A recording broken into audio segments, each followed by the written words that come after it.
નમસ્કાર, આપ જોઈ રહ્યા છો ICB 24 ન્યૂઝ. જોઈએ આજના સમાચાર. વીએમસીએ રક્ષાબંધનને લઈ મહિલાઓને મોટી ભેટ આપી છે. રક્ષાબંધનના દિવસે મહિલાઓ અને બાળકો ઈ-બસ અને સિટી બસમાં ફ્રી મુસાફરી કરી શકશે.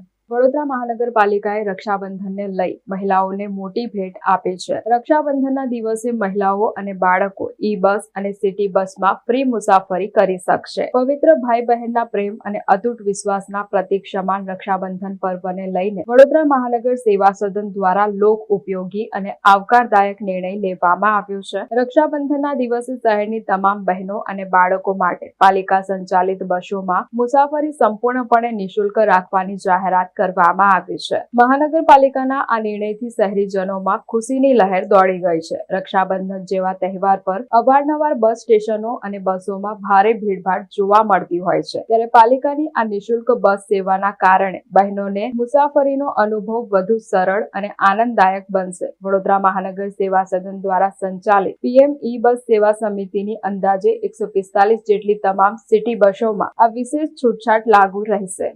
આપના માધ્યમથી તમામ નાગરિકોને જણાવવા માંગીશ કે રક્ષાબંધનના પાવન પવિત્ર તહેવાર નિમિત્તે વડોદરા શહેરમાં શહેરી બસ સેવામાં તમામ મહિલાઓ તથા બાળકો તદ્દન મફત મુસાફરી કરી શકશે. બાળકો 12 વર્ષ સુધીના, જે એડોલસન્ટની ઉપરની જે એજ લિમિટ છે 12 વર્ષ સુધીના, અને તારીખ 28/8/2026 રક્ષાબંધનનો દિવસ ફક્ત એક જ દિવસમાં